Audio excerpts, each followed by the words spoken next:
Our 240 LS project started by pulling the stock engine from a 95 Nissan 240 SX, then replacing it with a mock-up LS for now. We swapped the rear end for a 9-inch solid axle, then upgrades to the suspension, brakes, exhaust, and fuel system got us ready for some real LS power. Last time we told you a little bit about this engine right after it came back from the School of Automotive Machinists. Now it's time to assemble it, break it in on the dyno, and watch it make 600 plus horsepower.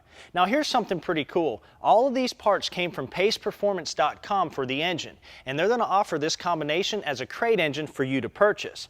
Now the induction starts with Ls3 cylinder heads and intake manifold, and over here all the valve train stuff came from Lunati, including the camshaft, lifters, and push rods. Now we'll do a trunnion upgrade from Comp Cams here in just a couple minutes.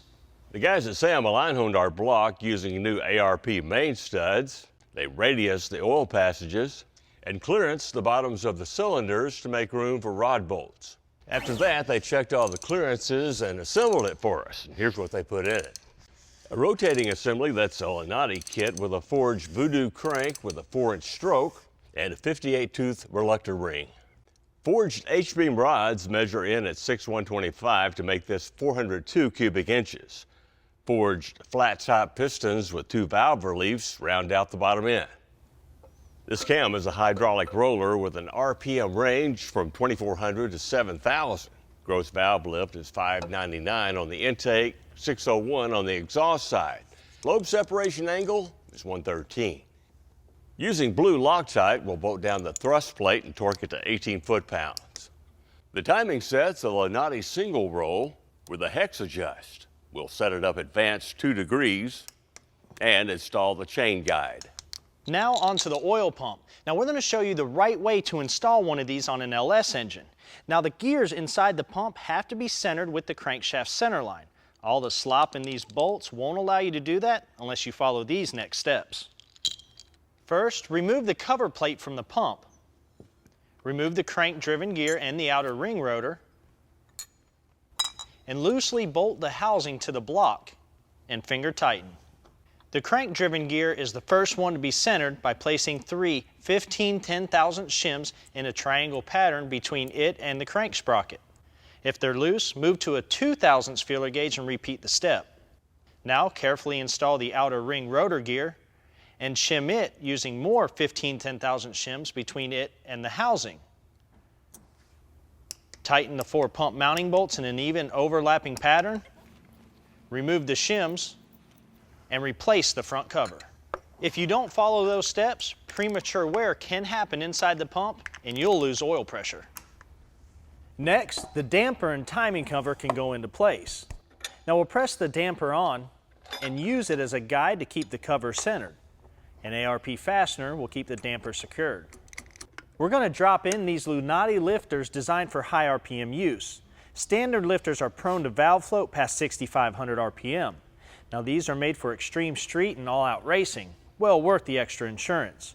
Now they use a tie bar to keep them aligned with the cam lobes. Felpro Permatorque MLS gaskets are next. They've got a compressed thickness of 53 thousandths. I think the students at Sam ought to get an A for their prep work on our Ls3 heads. They CNC'd all the runners, intakes, and exhaust. Gave the valves a 3-angle job. They milled the surfaces 18 thousandths and even swapped out the valve springs.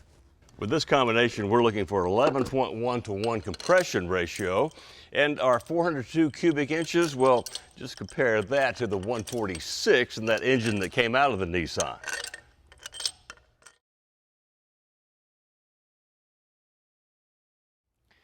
We're back to finish the LS for our 240. Now check this out. Factory rockers are fine for the street, but with the lift of our camshaft and the RPM range we're going to take this thing to, the stock Ls3 rocker needed a trunnion upgrade to a captive one like this. Here's why we did that. The factory rocker is limited to the amount of lift it can handle. The new rocker with the captured trunnion has no limitations whatsoever. Now we can drop on the factory valley cover and a pair of the General's valve covers. To power the plugs, factory coil packs, and a Canton pan with trap doors for oil control and a 6.5 quart capacity will seal up the bottom end. Here she comes. Using an LS specific lift plate, we'll suspend the engine, attach the motor mounts, and mate the engine to the docking cart. Good. A light coat of WD-40 will have us ready to drop on the intake. The WD will let the gaskets make a good seal against the heads. Our Ls3 intake has 39 pound-an-hour injectors and a 90mm throttle body. ARP bolts will get torqued to 104 inch-pounds to lock it down. Next, the Mazir electric dyno pump can go on. A small company from Indiana called SpearTech Fuel Injection System sent us our harness ECU and accelerator pedal. Now the ECU is an E38 controller and the harness is all new construction. Now this company specializes in LS swap harnesses and complete LS powertrains. Let's see how this thing installs.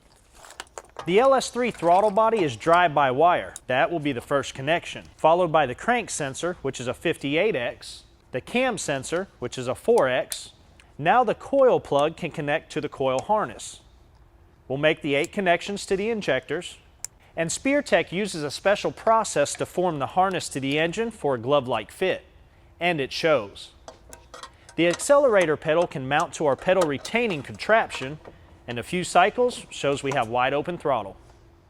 An inlet tube with the mass air sensor can be attached to the throttle body and finished off with an air raid conical filter.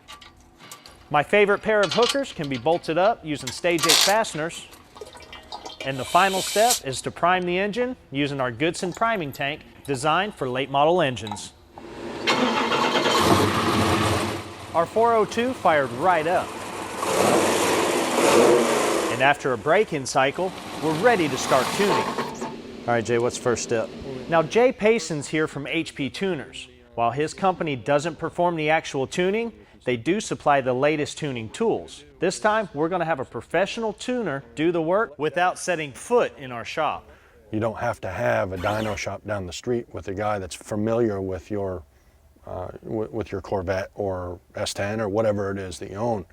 The cool thing about this is your guy, your professional tuner, can be 1,000 miles away and do it via email effectively or right over the internet. Here's how you use it. Using their interface, you can copy the tune file that is programmed into the ECU. Now send that to the remote tuner of your choice to get them started. If he wants more than that, you can use the data logging feature to send him more information of your engine running. And we're going to give him our baseline run, which gave us 530 horsepower. Now we'll also send him that info as well. He's going to reply back with an email that contains another tune, which you download into the ECU. You can open it up and see what changes he made, or just try it out. Our sweep is from 3,000 to 6,500 RPM. 549, 523. Power picked up 19 horsepower. Sweet. Not Cool. bad for an email. Now we'll send that back to the tuner and see if there's any more left. How long does the reply take? Well, that kind of depends on how much you pay them. Now another tune in the inbox gets loaded up, and another dyno run for numbers. 557, 526. There you go. Now you can do this all day long looking for every bit of power. Reality is, we have plenty for the 240.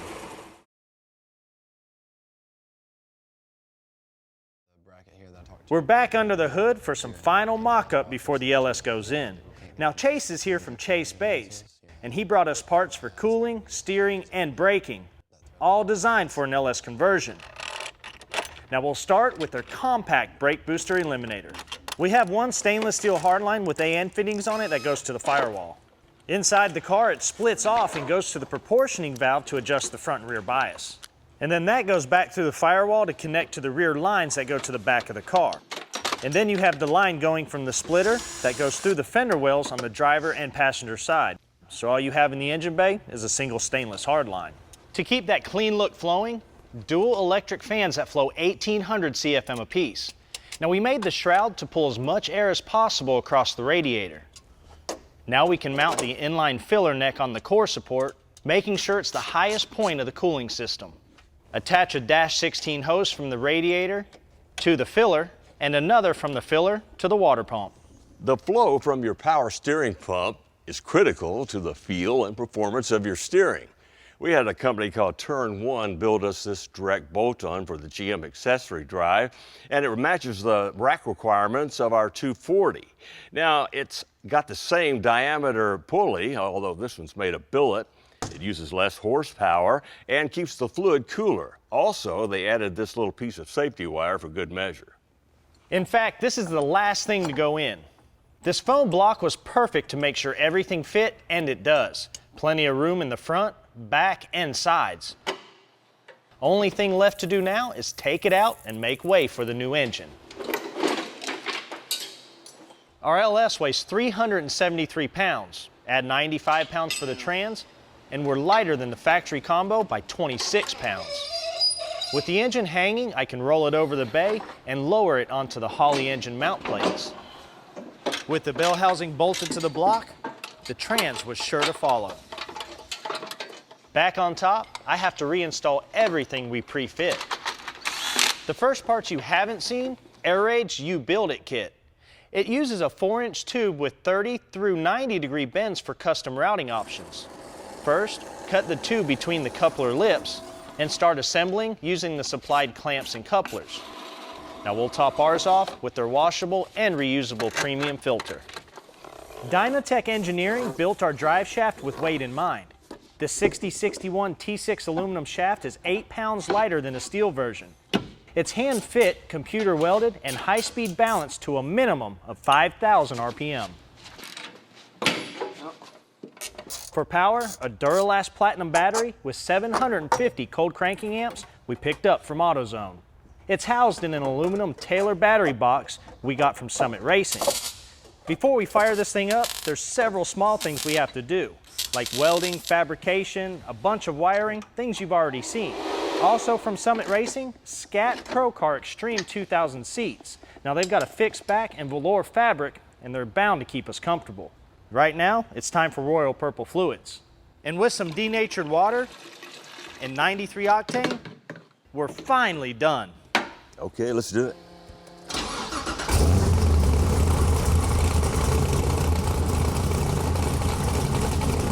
$56 pounds of fuel pressure, good. That thing sounds wicked. Falcon Azenis RT615K tires are a track-approved tire that has been DOT approved for street use. Now they feature a solid rib center, which reduces wheel spin. 235/40/17s ride on 17x9 Inky RPF 1s, which are an F1 replica. Out back, 275/40s on 17x10s. While our 240 LS has a great stance sitting here, we're going to find out how it performs out here. Coming up.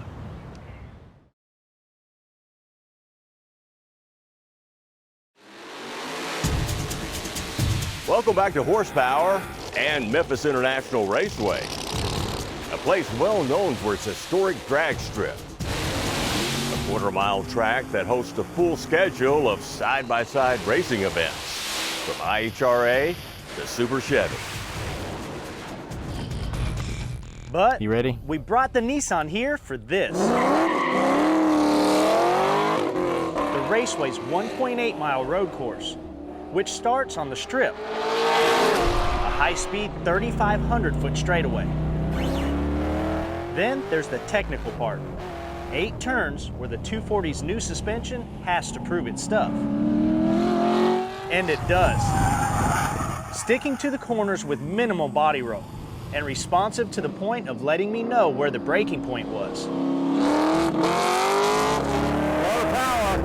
Yeah, plenty of power. And with our LS engine, this thing doesn't have adequate power. You ready? It's got insane power.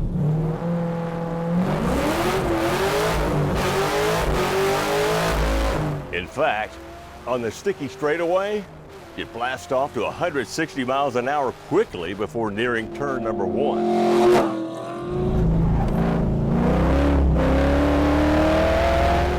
It's easy to see why this track is a favorite for sports car clubs. And I think we brought a ride that does it justice. It's a good day when your hard work pays off like this. Nothing in the way of mechanical issues, nothing to stop and repair, nothing but pure adrenaline and fun.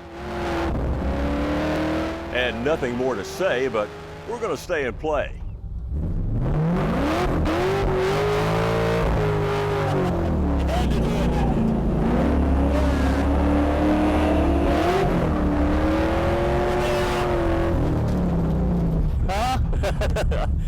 It said, let me out! The only thing better than a 5-liter Coyote Mustang is one with aftermarket parts on it like these Jba Cat Forward Headers. Now these things are designed to improve flow and horsepower in your 2011 and newer Mustang. They feature 3/8-inch laser cut one-piece flanges, 1 7/8 tubing that lead to their patented fire cone collector. Now the silver ceramic finish not only looks great, but it's going to help reduce underhood temps. A set of these will set you back $750. Year one has started a tradition, offering classic design wheels with modern materials and sizes. Now you can get one based off the Magnum, which was so popular back in the day that all of the big three used them in the muscle car era. Kind of like this 1968 version of the Pontiac Rally 2 or this Mopar Rally that came out in '70. Now all of these are actually cast aluminum compared to the original stamped steel, and with a more modern 17-inch wheel size, you can run more contemporary tire packages and bigger brakes. Now each one of these new classic versions is going to set you back about $220. If you have a project that calls for a fuel delivery upgrade, Aeromotive can make it quick and easy and affordable with one of their Phantom fuel systems. It fits inside your tank like so, and comes with a 340 Stealth fuel pump that will support up to 1,000 horsepower in certain applications. You also get this black anodized hanger to hold everything, and also this internal baffle to control fuel slosh and keep that pump submerged. Oh, by the way, this thing can be cut to fit almost any fuel tank, and the kit should fit your budget at about $550. We sure had a good time today and hope you did too. See you later.